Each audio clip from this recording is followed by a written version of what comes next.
Hey, I'm Rob from FunFlicks. I'm going to show you exactly how brilliant I am. I mean, show you some troubleshooting tips.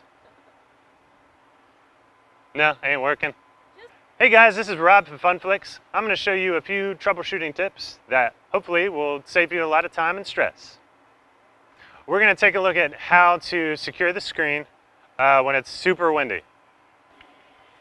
What we're going to do is go ahead and kind of similar to how we did in the back, we're going to do this on a couple sides. So untangle that mess and throw the hook over, climb aboard, throw the hook of the rope back underneath.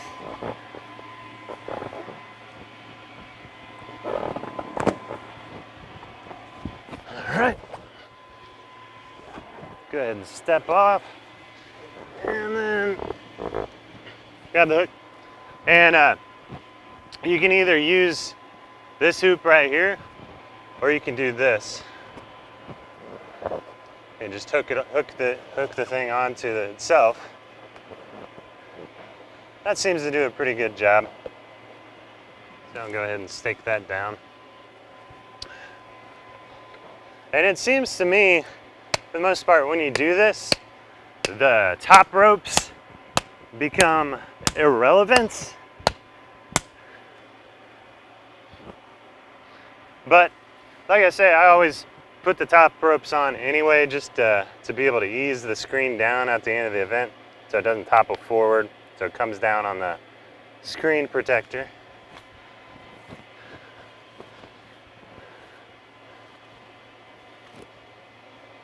Makes for an easy tear down. Pull that tight. And again, I make a hoop here, pass it underneath and through, and then underneath and through. That's how I do it. Seems to work pretty well. All right, let's get the other side.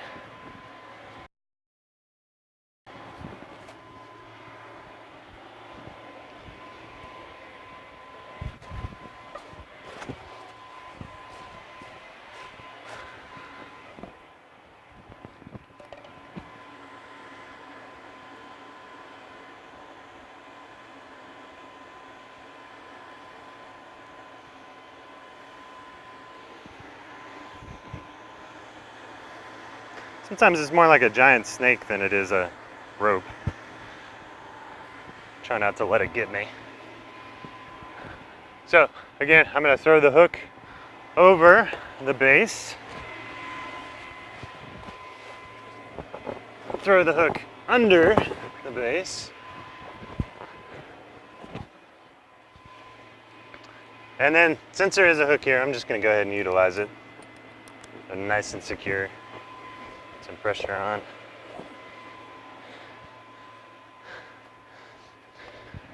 And generally it seems like if I do 4 points this way, I'm in good shape even with the larger screens. This is the 18-foot screen, but I do this same approach with the 25-foot and the 33-foot, and it works very well. Sometimes I do 6 like this,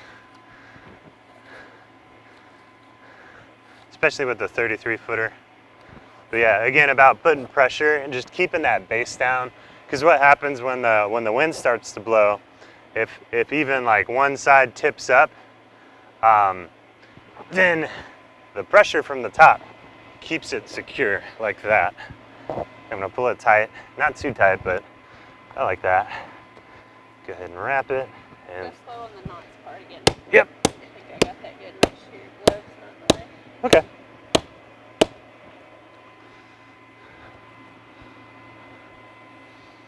All right. So I'm going to make a little hoop here. Throw it underneath the tight string right there. And I'm going to pull the top of that hoop back through underneath. All right. And then I'm going to do the same thing again. All right, and pull it tight. Not the only way, but that's how I do it.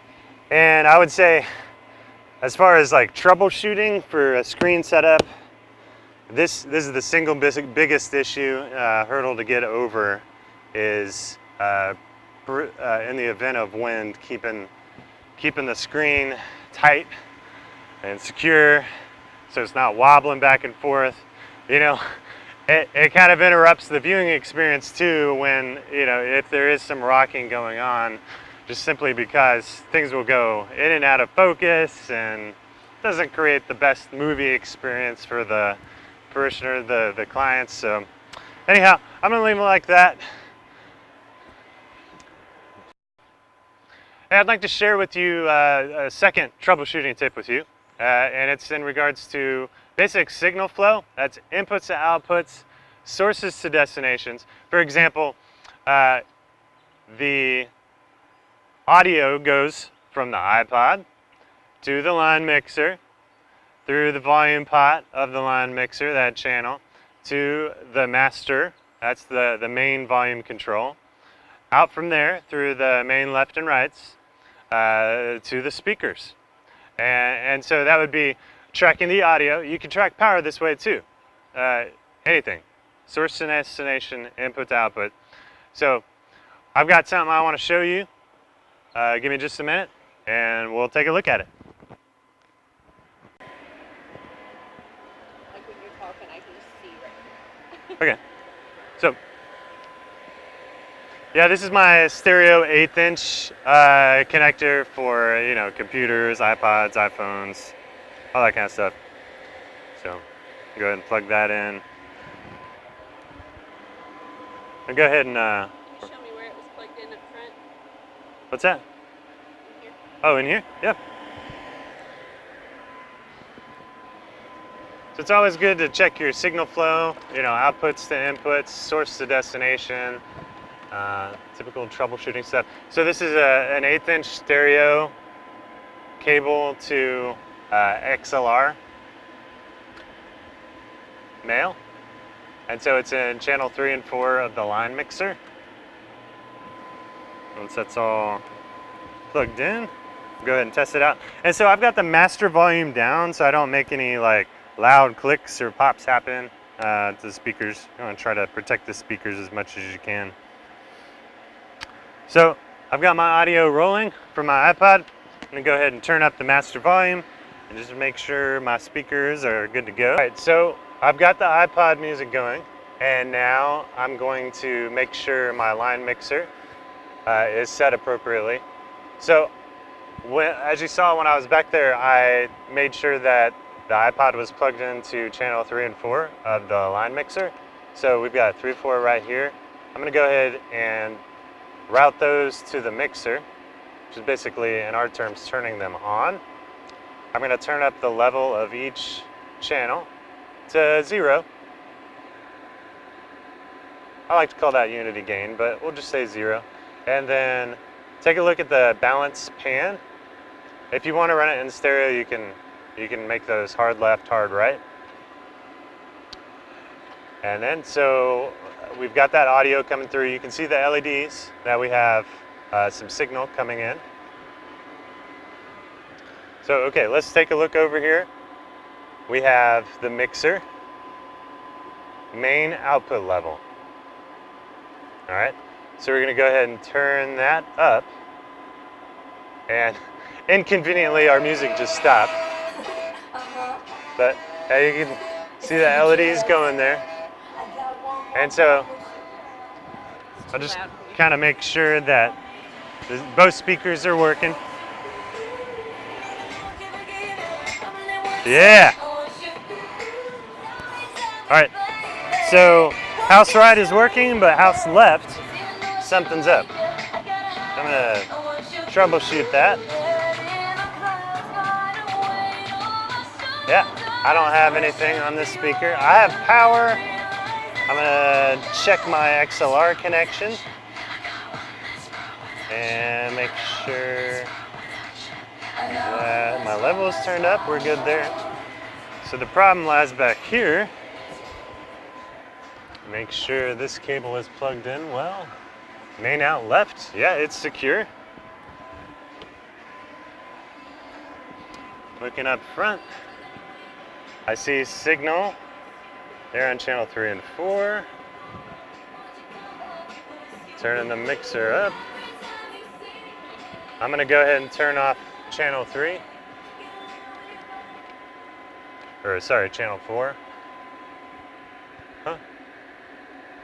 And so now we're just taking a look at the left speaker. As you notice, as I pan that right, it's going to that other speaker that's working. So that right, house right speaker. So it would appear that we just have a bad XLR cable. So what we want to do is just pan both channels straight up and down. That way you're not going to hear, just guitar or just keyboard. Everything's going to be routed to the one speaker. So, and this kind of stuff happens, you have a bad XLR cable, bad speaker, you have to adapt. And so we've done that. We've got audio going. So we're all set. Hey guys, I'd like to share with you another tip about getting the most volume out of your speakers. If you have a real big crowd and you need to pump a lot of volume, it's wise to go ahead and turn the lows down in your speaker. So it says low, 80 hertz, because low end audio requires a lot more power. You can turn that down. A lot of times these speakers have maybe too much bottom end than you want. Between 180 hertz and 300 hertz is way too much. So you want to make sure EQ is on. That would be the fully depressed switch position. So just kind of like that. And level, I just leave it at unity gain, which is straight up. All right. And so that one's set. I'm gonna flip it up. This is my left speaker. I like to run things in stereo. So I'll do the same with this one. A little different control. But yeah, turn the lows down. It's on. That's the depressed position. You see the power LED indicator there. So just flip it up and now we're ready to go.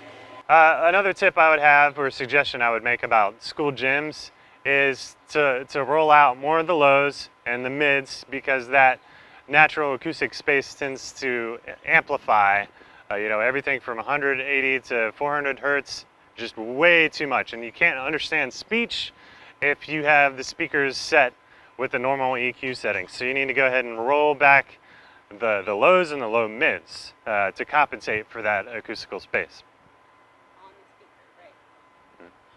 Another thing you'll see out in the field is a lack of places to stake down your tie downs. So what you want to do is just get creative. Maybe there's a tree, there's a pole, there's a pool ladder. Sometimes there might be equipment on site, or you might find a cinder block.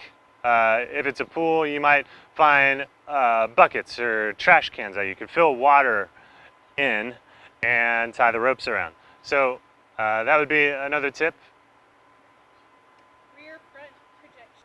Hey guys, there are always going to be other troubleshooting scenarios or wild cards out there. I would like to share with you just maybe one more, and that would be to change from front projection to rear projection. And so a lot of times what you want to do is go ahead and take it somewhere dark. Take the projector itself somewhere dark. If there's a building you can take it into, or maybe it's somebody's house, just kindly ask if you could go in there and use a room, or maybe use the restroom, and just take a power cable with you and the projector itself, plug it in, and then go ahead and make the setting change there. Because if you wait too long to right before movie time, you may not be able to scope out where that setting is in time, just because the projector screen is so far away. You may have trouble, like in the poor lighting or the excess of ambient light, to be more accurate, to be able to find that setting change. So what you want to do is take it inside, take it somewhere dark. You could use a tarp maybe to a tarp and a case lid there at the table if you can't get inside. But that's a good way I've found to go ahead and get that step out of the way ahead of time, so you're not fumbling around for it like 2 minutes before movie start time. So that's it, guys. Thanks for tuning in, and we'll catch you at the next show.